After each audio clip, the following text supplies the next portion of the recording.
məlum növdə hərəkəti icra edən qrammatik cəhətdən məlumdur. Qrammatik cəhətdən. Ola bilərsən bilirsən, amma demirsən adını. Daha doğrusu, qrammatik cəhətdən bəllidir. Qrammatik cəhətdən icra edən kimdir burada? Amin, washed the car. Amin yudu maşını. Bu məlum növdədir. İcra edən amindir. Xəbər nədir? Washed. Tamamlıq nədir? The car. Məlum növdə olan cümləni məhcula çevirərkən birinci addım nə oldu? The car, yəni tamamlığı, məşğul növdə nə edirik? Mübtəda edirik. Bura qədər aydındır mı? Cümləyə başladıq the car-la. Cümlənin zamanına uyğun. Hansı zaman idi bu? Past simple. Keçmiş zaman değildi bu. Başet. Hansı zamandadır? Geçmiş sağda. Geçmiş sağda zamanda olduğu için. To be'nin geçmiş sağda zamanları hansılardır? Was were. Was'u yazılıb, were yazılır çünkü bu təkdədir də. Elədir mi? The car was. Başet qaydalıdır. Qaydalarda üçüncü participle 2 dələ ed olur. Eyni şey olur. Və icra edən kimdir? Amin. Hansı şəkildə verilə bilər? Ancaq by varsa verilə bilər. By olmasa məchul növdə icra edəni yaza bilmirsiniz. Başqa bir cümlə deyim, gəlin siz mənə kömək edin. Baxın, deyirik. Bax, we elect the president. Tərcümə ilişmirik. Tərcümə istəsən prezident düz yazında. Biz prezident seçirik. Yəni tərcümə olmasa da olar. Biz baxmalıyıq. İcra edən kimdir? Biz. Prezident nədir? Tamamlıq. Elə demək obyekt, subyekt. İndi xəbərdə nədir? Elect. Cümləni məşğula çevirmək lazımdır. The president. The president. The president. İndi. Elect'in zamanını deyim mənə. Keçmişdi, indikili gələcək. Nədir bu? İndiki sadə. İndiki sadə. Heç bir şəkilçisi yoxdur. İndiki sadə zaman bu şəkildə olur da. Onda alacaq is. Elect'in üçüncü variantı necədir? Qaydalı feildir. Elect'də icra edən kimdir? We. By az şəklində verilə bilər. Boş az ola bilməz. By yoxdursa verilə bilməz. Elədir mi? The president is elected by us. Məchul növün strukturunda hansı feillə hansı feil birləşir? Fikir verin hələ. To be ilə feil 3. Yəni participle 2. Participle 2 bilirsiniz də, üçüncü sırada feillər var, onlardır. Participle 2 deyirlər onlara. Məchul növ necə yaranır? To be ilə, elədirmi? Feil 3-ün birləşməsindən yaranır. Elədirmi? Ya da ki, participle 2-nin birləşməsindən. Məchul növ necə yaranır? To be ilə nə birləşir? Feil 3 birləşir, yaranır. Elədirmi? Biz to be-nin indiki zamanı, əmizarı ya da keçmiş zamanını, gələcək zamanını, bitmiş zamanını hardan bilirik seçmək lazımdır? Cümlənin feilinə baxırıq. Cümlənin xəbəri əgər keçmiş zamandırsa, to be-nin keçmiş zamanı. Cümlənin feili indiki zamanı, to be-nin indiki zamanı. Əgər orada olsaydı ki, will elect, biz nə yazardıq? Biz yazardıq, baxın, will be. To be-nin gələcək zamanı will be-dir də. Aydın oldu mu? Hə? Cümlənin zamanı hansısa, bəlkədəki zamanda to be həmin zamana uyğun olmalıdır. Aydındır mı? Feil həmişə üçüncü formada olur, amma to be zamana uyğun seçilir. Bura qədər aydın oldu mu sizə? İndi biz nə zaman məchul növdə hansı to be-ni seçməliyik? Onun üçün rahat bir üsul var. Hə? Sənə üçün qulaq asmır. Qulaq asıram, o başa düşmür. Baxarsan təzən biliyor. Bu qədər şey təzən izləyirəm mənə. Video link atarım sana YouTube-un linki, baxarsan. Demək, üçüncü məsələ nə idi? İndi, to be-də, məsələn, bir də mənə feil deyim. Bir dəqiqə. Məsələn, bax belə deyil. Feil 1. Mənə feil 1 misalı gətirin. Ya da feil S. Go. Speak. Adi bütün feillər feil 1-dir. Hə? Go, read, speak. Əgər cümlənin xəbəri feil 1 və ya feil S-dirsə, əmizar to be-sindən, to be-nin əmizar variantından istifadə edirik. Əgər cümlənin xəbəri feil 2-dir, feil et-dirsə, sizcə hansını istifadə edirik? Ay sağ ol. Yəni nə? Was, were. Bəzən yenə misal gətirəm Zəhra. Əgər cümlədə will varsa, biz nə axtarırıq? Will, to be-nin gəldiyi zamanı will be. Can varsa nə axtarırıq? Can be. Sonra cümlədə əgər have ya da has varsa, cavabda axtarırıq. Bunu qeyd ediniz dəftərinizdə. Have, has, been axtarırıq. Bu been olmasa səhvdir. Sonra cümlədə had varsa, hədəf 3 varsa, had been axtarırıq. Aydındır bura qədər. Demək cümlədə fe'l 2, fe'l 1, fe'l 2. So, əmizə ing var məsələn. Am, is, are. Ing varsa, biz axtarırıq, yazılır daha doğrusu. Am, is, are, being. Was, were ing var. Was, were ing varsa, nə axtarırıq sizcə? Was, were, being.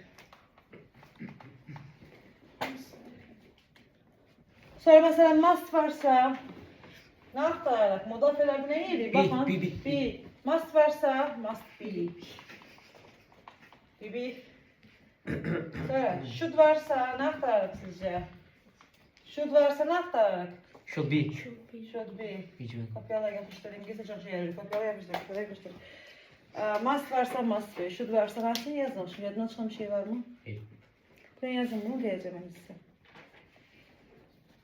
O aslında sizin kitabda var ama sizin kitabda zaman olarak bunu veriblər də. Elə ki tam onu aydın verməyiblər. Zaman adını yazıblar. Belə yazmayıblar.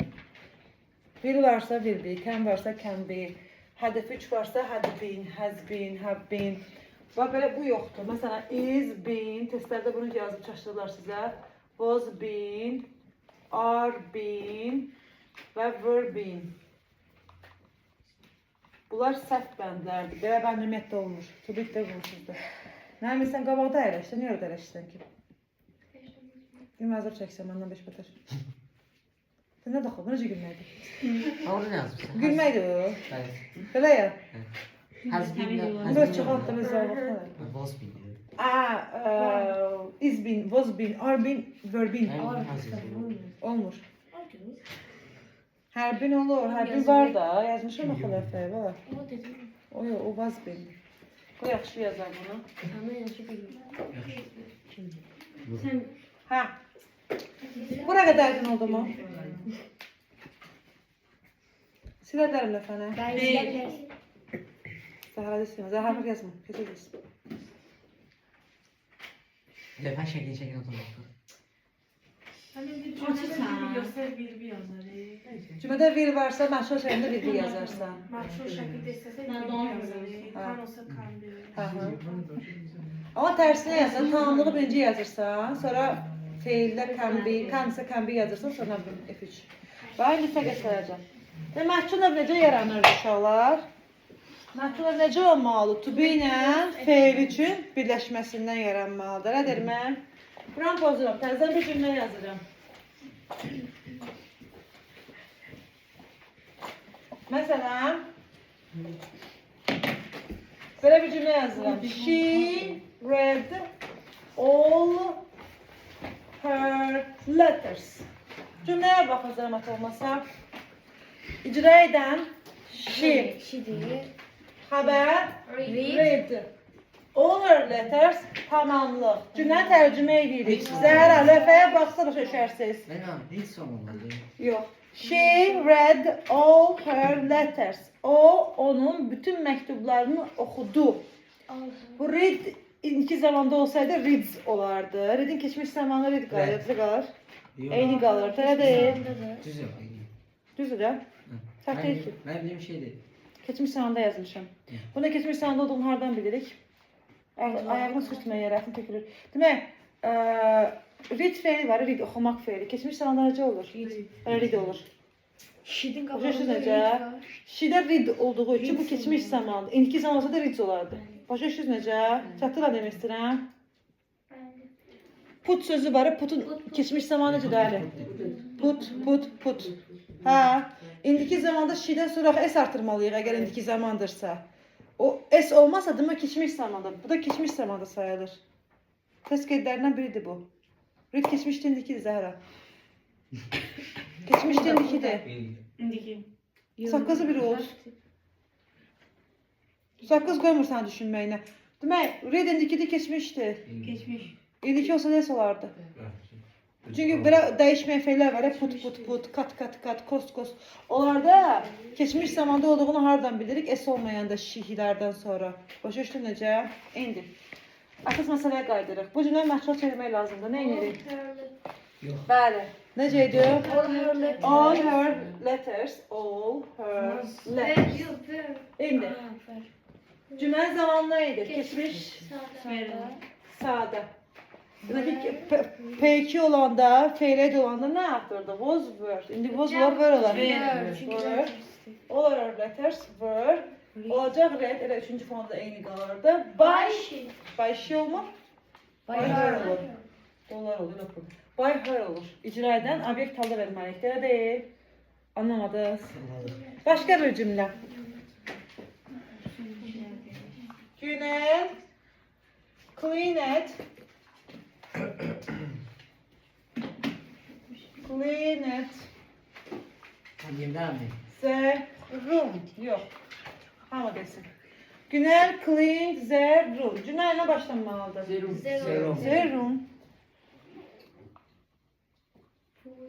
The room. Zaman nedir?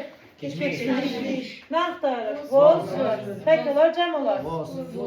Devam et. Evet, qaydalı olduğu için clean it. İcra eden. Vay günden. İndi. Başka bir cümle. Madina can take your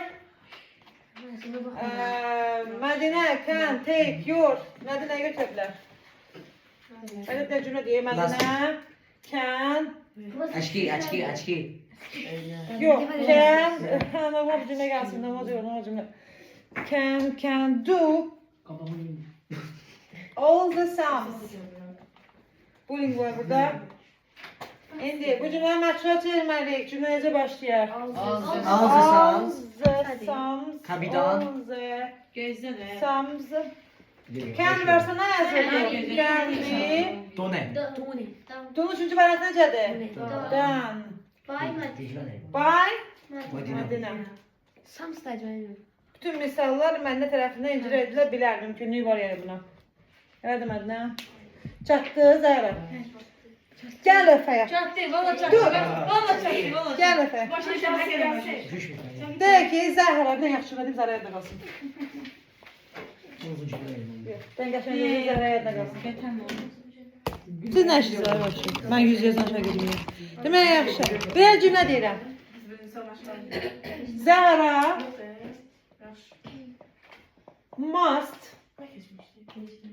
must yazmıyor. Will Zəhra nə yiyəcək? Ben vereceğim yaklaşık. Learn passive voice. Zəhra maddə nə çıxarsan çıx indi. İndi. Zəhra mübtədadır. Tamamlıq nədir? Tamamlığı denən mənə. Böyle pasifist voice. Pasifist. İndiyə qədər pasifist. Pasifist voice. Pasifik. Voice. Ha? Pasifist. Cümlənin xəbəri hansıdır? İndiyə qədər mübtəda xəbəri bilməyən uşaq nə çox biləcək? Villan xəbərdir. Pasif voice'in. Müftada yola tamamlı. Ha, okumunda. Hoşum onda. Bilmeye diyorsun. Zəhra. Mübtəda budur. Zəhra. Villan xəbər. Haber. Onu tamamlı. Tamamlıq. İndi məqsəd çevir cümləni. Bilmiyorum. Mədəni öyrəndirsən. Əli desin. Söz öyle gel abala. Çətin söz yap. Hesab edin ki, bütün yazı məsələlər bu müşahidə bağlıdır. Passive voice-dir. Hə. Olacaq nə zaman? Demək ki, Pasifist. bil olanda nə axtarırıq? Var. Bax, dəftərdə nə yazdım? Bil olanda nə axtarırıq? Ayazda. Bil. Learn üçüncü variant necədir? Learn üçüncü F forması. Learn. Vay Zahra. Dəqiq. Saat yazmaydım hökmara. Ben de yine yazdım. Yenə yazılı dərslərdə.